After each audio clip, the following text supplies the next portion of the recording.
Buenas tardes a todos los amigos de Hoja de Ruta Radio, bienvenidos a una nueva edición de Otras Voces. Hoy estamos con la presencia de David Villamar, con quien vamos a conversar sobre estos movimientos electorales políticos de estos últimos días. Pero antes de eso quisiéramos preguntarle también sobre lo que se ha hablado en la última semana, que en este caso es el supuesto festejo de los 20 años de dolarización. ¿Qué opinión tienes tú sobre esta campaña que se está haciendo por medio de los medios de comunicación y también de algunos actores políticos que hoy parece que quieren más lavar su imagen que cualquier otra cosa, como para abrirse campo en el campo electoral, que también será lo que trataremos más tarde? Muy buenas tardes, David. Buenas tardes, César Armando. Muchas gracias por la invitación. Bueno, sí, hemos ya escuchado bastante al respecto de esto de festejar los 20 años de la dolarización. Creo que eso es una falta de respeto a la memoria histórica de los ecuatorianos, los que vivimos ese momento, los que sufrimos lo que fue el mal manejo de la política monetaria por parte de los mismos que hoy quieren festejar el resultado de sus errores. Es realmente una falta de respeto. Cuando yo era guagua, tengo una de las imágenes más vívidas de mis primeros años y de juventud. Mi papá regresaba del banco y me dice: no me dejaron sacar plata del banco. Yeah. Yo le digo: ¿pero cómo así? No, simplemente dijeron que ya no podemos sacar plata del banco. Le digo: pero es su plata, no pueden hacer eso. Mi papá me dice: hijo, ya lo hicieron. Así empezó la crisis financiera que desemboca en la dolarización, ¿no es cierto? Entonces, para entender el sentido económico de la dolarización, tenemos que entender ese momento histórico, y no solamente el hecho, porque muchos pueden pensar en el momento del feriado bancario. Yo lo que quiero que la gente empiece a preguntarse es el porqué del feriado bancario. Les voy a dar una lista de algunos nombres. No es una lista exhaustiva para nada, es una lista de algunos nombres que pertenecían en esas épocas al sector financiero.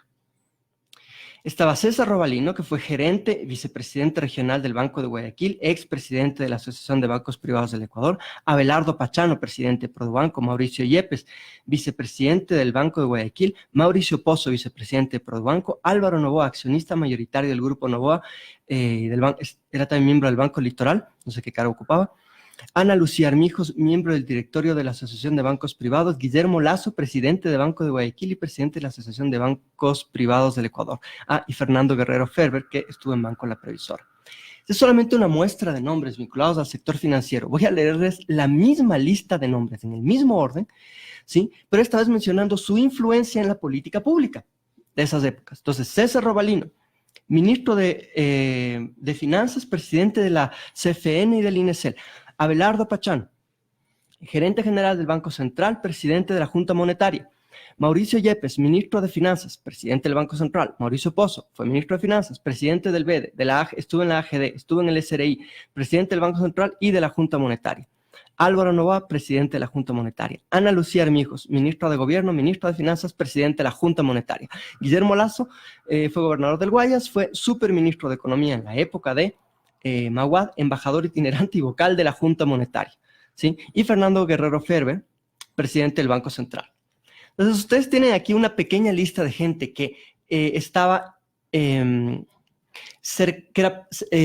¿cómo decirlo?, perteneciente al sector financiero y muy influyente en la política pública, en particular en la política monetaria. Es muy curioso que muchas de esas personas, incluyendo, por ejemplo, a Mauricio Pozo, a César Robalino, Abelardo Pachano, Guillermo Lazo, ¿no es cierto?, son los que en esa época controlaban la política pública, en particular influían en la política monetaria, y son los mismos que hoy celebran la dolarización. ¿Por qué? Porque gracias a la dolarización, los tomadores de decisiones de política monetaria ya no le meten la mano al bolsillo a los ecuatorianos. ¿Qué nivel de cinismo? ¿Qué nivel de cinismo? Cuando fueron ellos los que, haciendo gala de un manifiesto conflicto de intereses, manejaron la política pública a su antojo para beneficio de los grupos económicos a los cuales pertenecían, ¿sí? Literalmente destrozaron el Estado, manejaron tan mal la política monetaria Y el resultado de eso fue Mawad decidiendo optar por la dolarización hace 20 años. Entonces, lo que celebran es su propia incompetencia o su propia corrupción. Yo he hablado de un conflicto de intereses. ¿Cómo se manifiesta el conflicto de intereses? Un conflicto de intereses es una acción donde un individuo tiene un doble objetivo de maximización, ¿cierto? Es en lo que en economía suele llamarse el problema del agente principal. Uno no sabe para quién trabaja. Si el rato que usted pone a un banquero en la Junta Monetaria, el rato que usted pone a un banquero en el directorio del Banco Central, la gran pregunta es, ¿estas personas qué van a priorizar en esa posición? ¿Van a priorizar su negocio, que obviamente cruza intereses con los objetivos de la política monetaria, o van a priorizar de forma magnánima, de forma altruista, el beneficio social? ¿No es cierto? No, es lógico. O sea, si ellos se hicieron banqueros, si ellos entraron a la vida empresarial, ¿no es cierto? Es por el afán de lucro, que es plenamente legítimo. Yo no critico el afán de lucro. Cada uno tiene derecho en una democracia, en un sistema moderno, tiene derecho a buscar su forma de vida como mejor le plazca. Algunos priorizan el conocimiento, otros priorizan el deporte. Sí, los empresarios priorizan el afán de lucro y está muy bien, ¿de acuerdo? El problema es entrar en este conflicto de intereses cuando la banca o los grandes sectores económicos deciden que no les basta con ser banqueros, que no les basta con controlar emporios económico-financieros, ahora quieren también controlar la política pública. Sí, como tú dices, ¿no? Está bien el lucro, pero no lucren con el sufrimiento del pueblo ecuatoriano, que en esa época pues hubo bastante. Tanto así que hubo una migración brutal y que recién medio nos estamos recuperando para ahora otra vez estar viendo las colas en las embajadas, ya no de España, sí, pero sí de Australia y de Canadá. Esto también nos lleva a pensar de que últimamente los medios de comunicación han hecho esta campaña dándole espacio, por ejemplo, a Yamil Maguad y hablando como que esta fue la medida desesperada que nos salvó y poco más. Hay que hacerle un monumento a él y a la señora Joyce de Ginata. Nos salvó de ellos mismos, como digo. Tú lo has dicho, es decir, está bien que lucren, no lucren con el sufrimiento de la gente. Sobre todo no lucren con el control de la política pública, ¿sí? Un banquero tiene que dedicarse a ser banquero. Ya un empresario tiene que dedicarse a ser empresario. Para eso escogió esa vida. El problema es que cuando usan sus millones para ganar votos, ¿no es cierto?, para comprarse una imagen política y luego llegan al poder, van a usar ese poder en beneficio de su grupo económico, van a tratar de recuperar su inversión. Es lo más natural en un hombre de negocios, ¿no es cierto? Entonces, claro, tú lo has dicho, la otra cara de la dolarización fue la crisis migratoria. ¿Sí? Eso es algo que tenemos que entender. ¿Por qué este afán de lavar si quieren, la imagen de Yamil Maguad? Porque ellos quieren que se olvide que justamente el resultado, o sea, que la dolarización es el resultado de una crisis que fue provocada por ellos. Miren, en el 92 se pasa la ley de régimen monetario y Banco del Estado, ¿sí?, donde se estipula la autonomía del Banco Central y otros órganos de la Dirección de Administración y Control del sector financiero. En el 94 pasan la Ley General de Instituciones Financieras, donde ponen restricciones en el direccionamiento de la liquidez de la economía, es decir, el Estado ya no podía utilizar la liquidez para generar crecimiento, por ejemplo, ¿sí? En esa misma ley priorizan lo que es el control de la inflación, y en el 98, en la Constitución, te pasa la famosa, ¿cómo se llamaba esta? La transitoria 42, ¿no es cierto? En la del 98. En la del 98. La que apareció de la noche a la mañana en Secretaría de la Constituyente. Que nadie sabe de dónde salió. Nadie se hace responsable. Que es una disposición transitoria que permitía el salvataje bancario. ¿De acuerdo? Entonces, ellos armaron una institucionalidad regulatoria desde que empieza desde el 92 y que toma forma a finales del 98, en las primeras quiebras, creo que no, incluso antes, la primera quiebra fue la del Continental en el 95. Ese fue el inicio del feriado, ¿no es cierto? Pero estalla realmente en 98, 99, con la quiebra del 60% del sistema bancario, ¿no ¿cierto? Entonces, eso es resultado de que entre este tipo de regulaciones bajaron la capacidad de supervisión de la superintendencia de bancos, ¿sí? Crearon una agencia de garantía de depósitos, ¿no es cierto? A la medida de los A la banqueros. medida de los banqueros, donde, por ejemplo, es una aberración económica, ellos que se jactan de ser buenos economistas y buenos manejadores de los recursos. Por Dios, crean una agencia de garantía de depósitos que te cubría el 100% de los depósitos. Entonces, claro, un depositante, un ciudadano que tiene su plata en el sistema financiero dice, ah, no, pero está muy bien que el Estado cubra el 100% de mis depósitos. No, no está bien, porque el Estado lo está cubriendo con plata de todos, ¿de acuerdo? Entonces, el rato que usted pone un sistema de cobertura del 100%, ¿qué mensaje le está dando al banquero? Maneja bien tus recursos, maneja mal tus recursos, haz lo que quieras, porque igual el Estado te va a cumplir el 100%. Entonces, eso generó un incentivo para que los banqueros se arriesguen más de la cuenta. Y, por ejemplo, entre las leyes mencionadas también estaba la posibilidad para contraer créditos vinculados, ¿no es cierto? Fue otra de las grandes causas del deterioro del sistema financiero.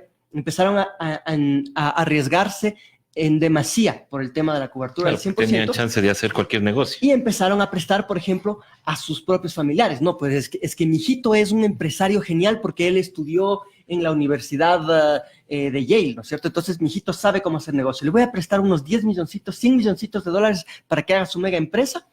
Después no ha sido tan bueno el hijito, porque claro, todo papá le ve a su hijito como una joya, resulta que no ha sido tan joya, y resulta que no sabe manejar el dinero, y después el hijito no tiene con qué devolver el préstamo.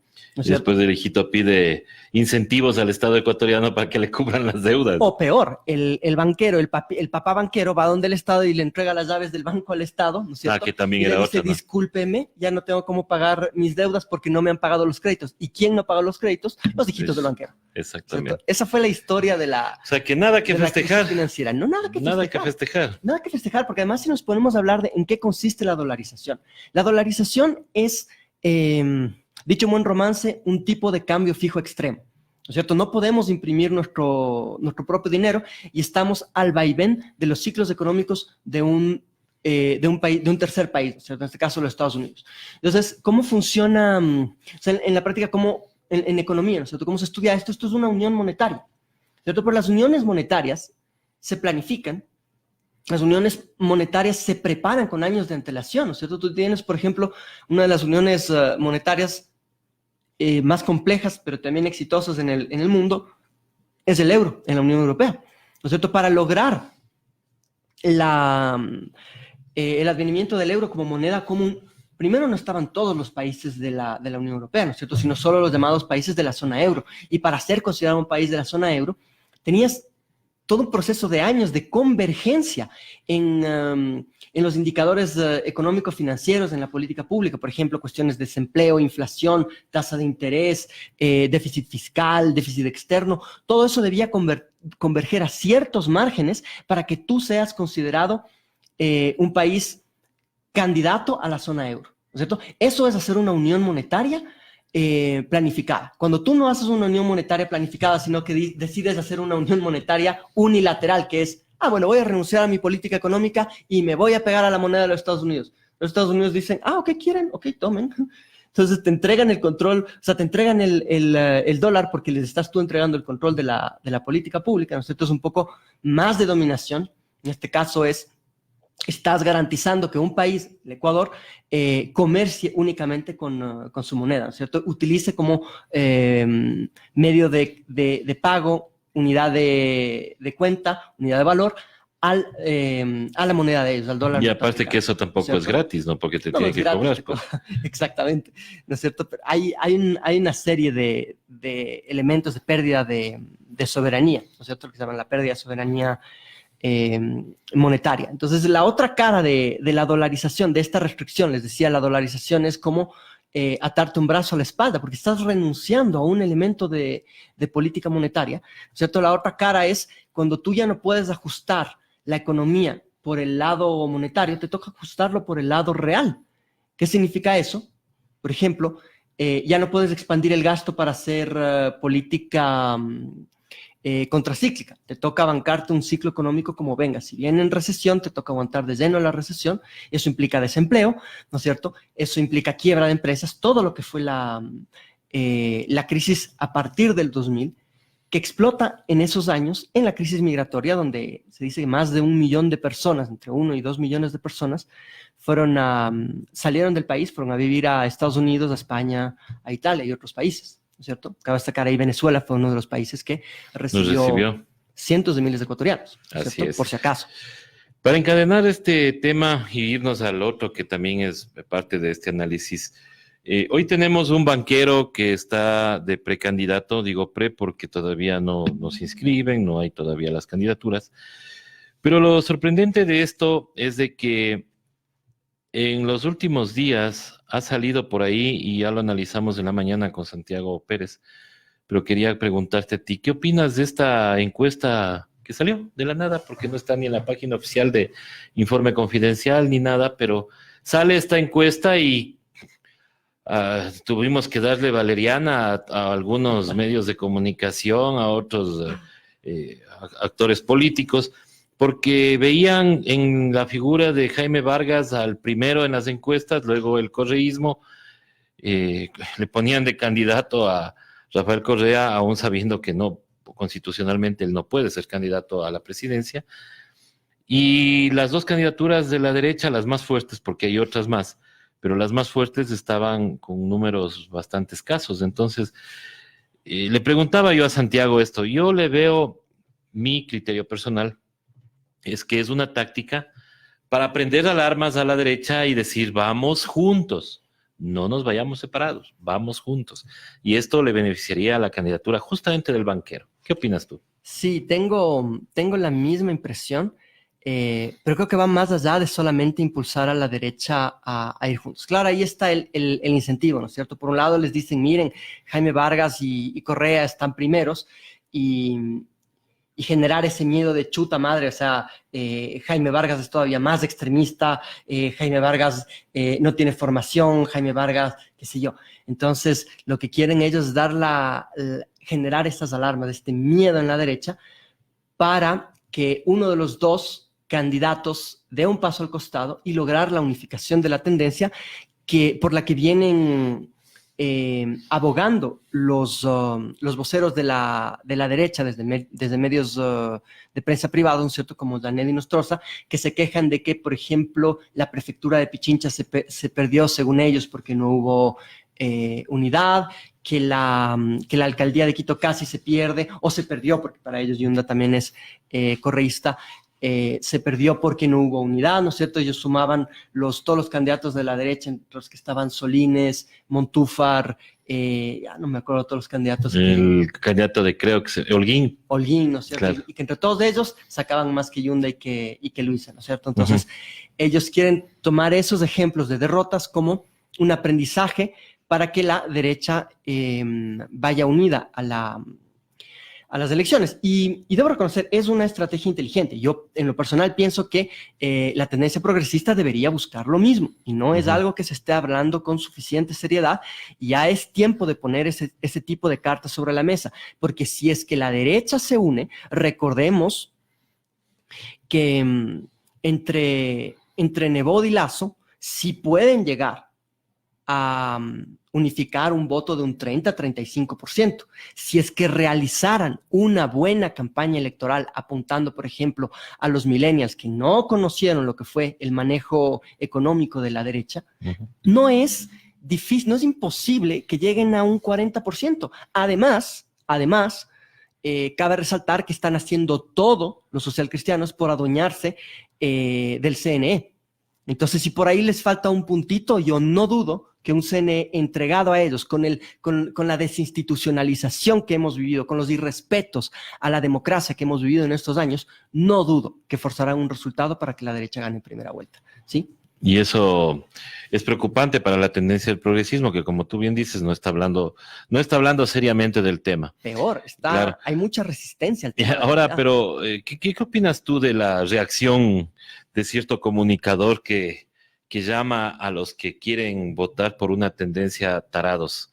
que dice los ecuatorianos somos tan tarados que vamos a votar por esta tendencia. Esa es una vergüenza, ¿no es cierto? Pero cabe señalar que no solamente lo hace este comunicador, lo hace también el presidente del Colegio de Abogados de Pichincha hace poco más de 2 meses, cuando sale una supuesta encuesta o resultados de cociente intelectual de los diferentes países, ¿ya?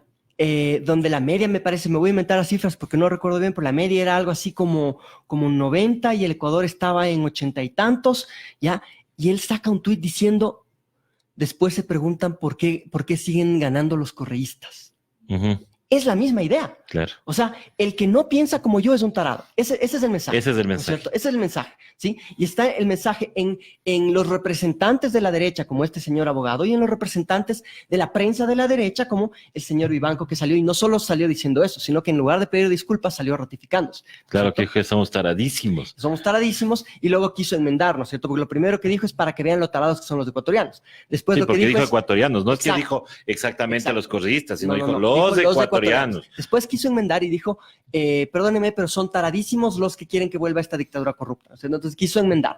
Pero si tú te fijas en lo primero que dicen, demuestra lo que les sale de la barriga, lo que tienen realmente adentro, ¿no es cierto? Que es un poco el pensamiento de las élites, es un pensamiento profundamente antidemocrático, profundamente elitista, ¿no es cierto? Ellos creen que son los ungidos para saber lo que necesita el país, ¿no es cierto? Entonces, como hoy leía también, me parece que fue Abraham Verduga, que pone algunos tweets escritos por Carlos Vera, por Janeri Nostroza, no me acuerdo los demás, pero todos apuntaban a que qué terrible el pueblo se va a equivocar otra vez, qué terrible estamos en manos de la masa, qué terrible pueden estar ganando los correístas otra vez, qué terrible si es que ganan ellos no se vuelven a ir nunca más, ¿no es cierto?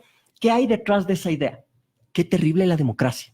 Claro. ¿No es cierto? ¿Qué hay detrás de esa idea? Chuta, a lo mejor no será de hacer como en Bolivia, que entraron en razón y metieron a los militares a darle bala a todo el que no, a todo el que no comulgue con, a todos los tarados. Claro. ¿Entiendes? A todo el que no comulgue con nosotros.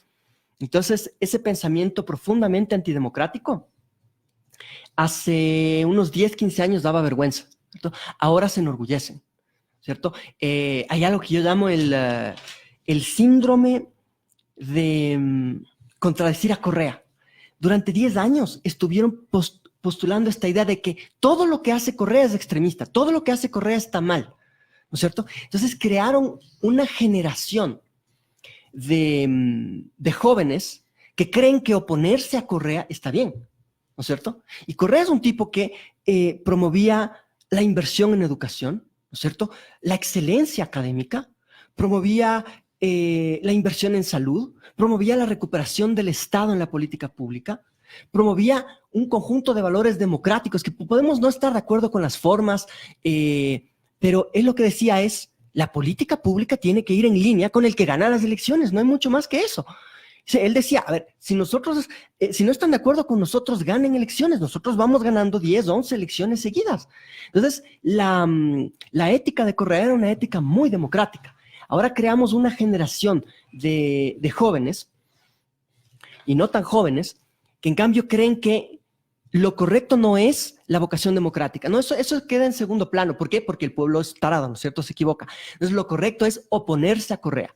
Y con esta idea de oponerse a Correa, están dando paso a las iniciativas más aberrantes, como por ejemplo, ¿quién es más anticorreísta? Yo soy el más anticorreísta. ¿Qué vamos a hacer? Opongámonos radicalmente a Correa. ¿Cómo hacemos para oponernos a Correa? Opongámonos a la participación del Estado en la economía. No, eso no es suficientemente radical.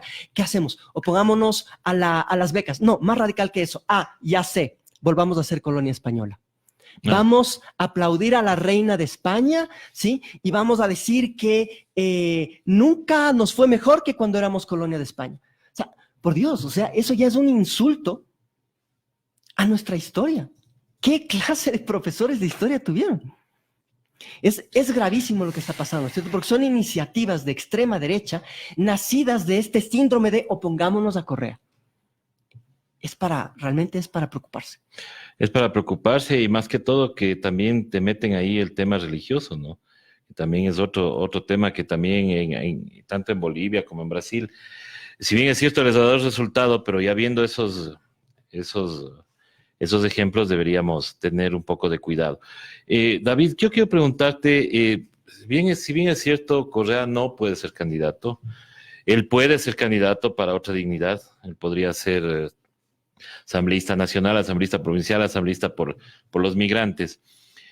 Hay un sector que tampoco cree en el tema de el que diga Correa. La militancia más, diríamos, más apegada a Correa es la que dice sí, lo que nos diga Correa. Pero hay otros que son críticos y dicen, ¿por qué otra vez lo que diga Correa? Si lo que dijo Correa es Lenín Moreno, y ahí están las consecuencias. A ver, hay que poner algunos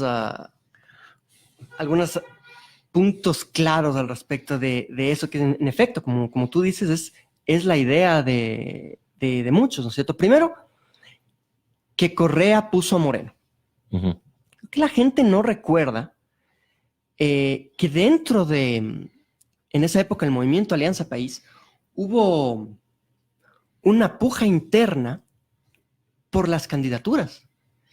Y unos meses antes del inicio de la campaña no se sabía a ciencia cierta quién iba a ser el candidato, pero se escuchaban nombres. Entonces, entre esos nombres estaba obviamente Lenín Moreno, estaba Jorge Glass, ¿no es cierto? Estaba Serrano, José Serrano, ¿no es cierto? Me parece que incluso estaba María Fernanda Espinosa, ¿no es cierto? Todo el mundo estaba queriendo poner ahí a su as.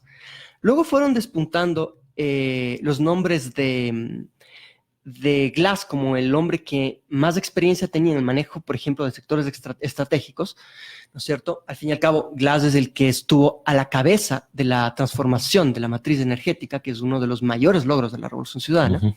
Esto vale recordar para los oyentes que Correa recibe una matriz energética en la que 45% era energía hidroeléctrica y 55% era energía termoeléctrica. La energía termoeléctrica era un negocio, las barcazas de las termoeléctricas era un negocio de los socialcristianos, uh-huh. ¿No es cierto? Cuando Correa entrega el gobierno 10 años después, construyendo 8 centrales hidroeléctricas y varias termoeléctricas, varias eólicas, cambió esa razón de 45% hidroeléctrica, 55% termoeléctrica a una razón de 90-10, 90% hidroeléctrica y 10% termoeléctrica. Entonces, eso generó grandes ahorros para el erario público, ¿cierto? Entonces, uh-huh. Ese es uno de los mayores éxitos, y quien condujo ese proceso fue Jorge Glass, eso no hay cómo negarlo, ¿de acuerdo? Entonces empieza a despuntar el nombre de Jorge Glass, quien tenía un discurso coherente, alineado con la política pública, y por otro lado, la imagen de un Lenín Moreno, que era el viejito bonachón, que contaba chistes, que era motivador. Empezó como eso, claro. No sé si ustedes se acuerdan, la primera burla que hubo contra el gobierno de Correa fue la campaña de la vicepresidencia Ecuador, País Alegre. Sonríe Ecuador, ¿no es cierto? Somos gente alegre, ya, donde subían payasitos a los buses y a los edificios públicos, payasitos a aplaudir, somos alegres. Eso era Lenín Moreno. Hasta que Rafael Correa lo sentó, le explicó lo que tenía que hacer, le dijo: encárgate por ejemplo, del sector de los discapacitados, encárgate del apoyo, por ejemplo, a lo que fue la misión Manuel Espejo, Joaquín Gallegos Lara, que se hizo con asesoría de los cubanos, los médicos cubanos. Cuba tiene una tradición histórica de hacer censos para identificar quién necesita qué. Entonces, los médicos cubanos nos dieron una asesoría, ¿sí? Explicaron a Lenín Moreno cómo tenía que hacer las cosas. Y después, ¿sí? Lenín Moreno se deshizo de los cubanos. Cosecha, exacto. Después les vilipendia a los cubanos. Él cosecha, ¿sí? Esta lógica de planificación y de censo de necesidades, ¿sí? Cuando en realidad su idea era su única contribución, que más fue negativa, fue subir payasitos a los buses. No, esto fue una idea de un lineamiento político de Correa, con apoyo, por ejemplo, de las brigadas de médicos cubanos, ¿ya? Y ahora, pero verás, en ese caso también, y aquí tengo una pregunta de un amigo que nos está escribiendo, Él dice, pero no solamente fue la candidatura de Lenín Moreno, sino de las decenas de asambleístas que hoy nos damos cuenta también de que patacojean, pues. Entonces sí hay como una resistencia de cierto sector. O sea, hay gente que cree en Correa, pero no en quién va a designar. Y eso Claro, también no podría venir como decir que un apoyo de Correa a un outsider, a alguien que esté fuera de toda línea correísta. Sí, ahí, por ejemplo, y disculpa que antes me desvié del tema, es justamente lo que tú me preguntabas antes. Entonces, Correa tiene la culpa porque Correa escogió a Lenin. No, Correa quería que vaya alguien que sepa de política pública. Correa quería que vaya Glass, ¿no es cierto? Y ahí vino en ese momento la jugarreta de las encuestas, porque de repente empezaron a aparecer, así como tú mencionas, ¿no es cierto? Encuestas de la nada. Todas las encuestas empezaron a apuntar que chuta, que a Glass no le dan los números, que a Serrano no le dan los números, que al único que le dan los números era a Lenín Moreno, ¿ya? Entonces, quienes son culpables de Lenín Moreno no es Correa, porque todo el mundo cree que Correa es el que decide a dedo, bueno, vas a ser tú. No, hubo un fuerte proceso interno de discusión, ¿no es cierto?, de debate, el que finalmente se optó por Lenín Moreno porque las encuestas decían que era el más opcionado. Sí, cuando llega el paro, no el paro, perdón, me confundí, la consulta popular, y las preguntas que abandera Correa, ¿no?, que eran la 3, la 6 y la 6, la 2, la 3 y la 6, perdón, de la consulta popular, para frenar la metida de mano de Moreno a la justicia, ¿no es cierto?, y evitar que elimine la posibilidad de que Correa sea candidato nuevo, se ve el poder de Correa para endosar el voto, ¿no es cierto?, porque en esas preguntas se llega a un 37% de apoyo a la tesis de Correa, que era la tesis del no. Sí, entonces ahí se dan cuenta que es mentira lo de las encuestas. Si tú ves cuál es la votación que tuvo Moreno en primera vuelta, fue un 39%, no llegó al 38-39%, por eso no gana en primera vuelta. ¿Cuál es la votación que tuvieron las preguntas de la consulta popular en 2018? 37%, y haciendo un mes de campaña. Entonces, todo el voto que recibió Lenín Moreno era endosado por Correa. Ese endoso habría podido ir por otro candidato. Entonces, la culpa fue de los que auparon esas encuestas para que Correa tome la decisión. Exactamente. O tome la decisión el buró de... Sería la misma lógica de los que hoy están aupando a Vargas, ¿no es cierto? Que Vargas juega para la derecha por dos lados. Por un lado, como dijimos, asustando a la derecha para impulsarles hacia una unidad, pero también juega contra la izquierda, porque Vargas es a todas luces un tipo que no tiene preparación, que no tiene convicciones de izquierda, o sea, no solo que ha arremetido burdamente contra los correístas, sí, que fueron los únicos que salieron a defender a los indígenas de la persecución, porque los correístas también fueron víctimas de la persecución, sí, sino que además salió en contra de Evo Morales. ¿Cómo entiendes tú eso? Y aquí no se trata de que el compañero indígena ecuatoriano defienda al compañero indígena boliviano. No. Se trata de que si Vargas es realmente un representante del progresismo, tiene que condenar un golpe de Estado militar. Por supuesto. Más allá de que Evo Morales haya cometido errores. No sea indígena. Lo que estamos viendo es un golpe de Estado militar. Exacto. Entonces, en esa respuesta uno ya ve que Vargas es lo mismo que Lenín Moreno, lo mismo que Lucio Gutiérrez. Poco importa lo que digan, pero lo que hagan va a ser alineado con lo que quieran las élites. Porque esos son sus candidatos, son avatares, ¿no es cierto? El concepto de avatar, que es hoy muy usado en los juegos de video. Yo no conozco nada, pero me han explicado, ¿no es cierto? La idea de que tú tienes un muñequito con el que con el que tú juegas. Entonces un avatar es tu avatar. Si quieres como un traje, es el que te representa. Entonces, exactamente. Un avatar es una cascarita vacía a la que tú le das contenido. ¿Ya? Lenín Moreno era eso, Lucio Gutiérrez fue eso, y Jaime Vargas es eso. Son muñequitos vacíos, ¿sí?, que en el momento en el que les entreguen el poder, quien les dará contenido será quien ellos más teman. ¿A quién temía Lucio Gutiérrez? A la embajada norteamericana. Quería ser el mejor amigo de la embajada norteamericana. ¿A quién temía Lenín Moreno? A la banca y a la prensa, que es lo primero que hace, entregarse a la banca y a la prensa. ¿A quién teme Jaime Vargas? Esa es la única pregunta para saber para quién va a trabajar este señor.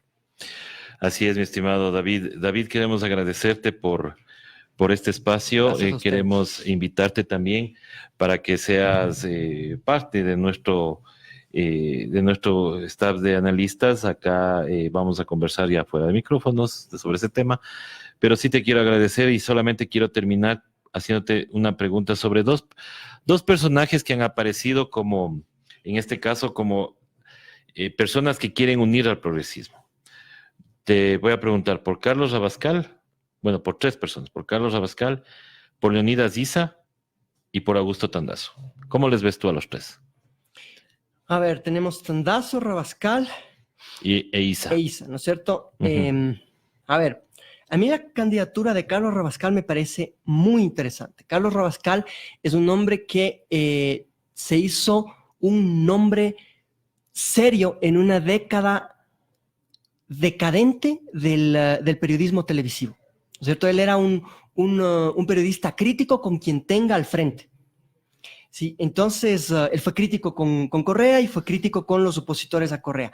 Entonces tiene una imagen de seriedad, una ética que me parece muy interesante. Al mismo tiempo, se ha manifestado como un hombre de centro. Yo no diría que es alguien de izquierda, obviamente no es alguien de derecha. Sí, he conversado algunas veces con él, he tenido el gusto de conversar con Carlos, y es un progresista convencido.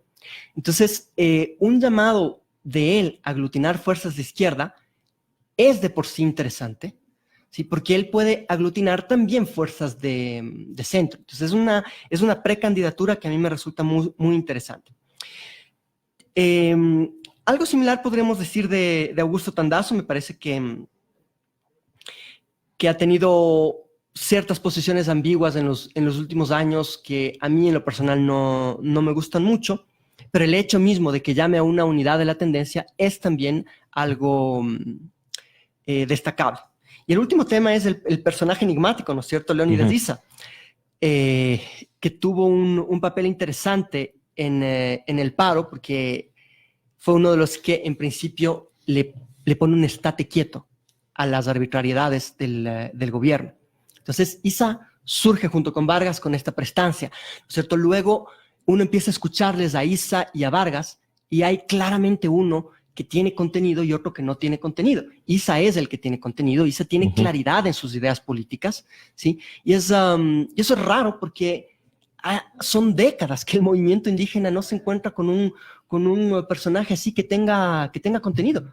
En algún punto se creyó que Humberto Cholango podía ser un líder indígena con contenido y con ideología.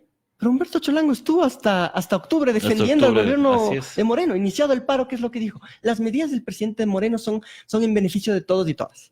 Ya cuando vio que salieron los indígenas, ahí dijo, me voy. Se abrió, ¿no es cierto? Pero se abrió porque le tocó, no porque creía en eso. Entonces, de Issa todavía tenemos la duda, ¿no es cierto? Él surge como un tipo que anuncia una posición clara, ¿no es cierto?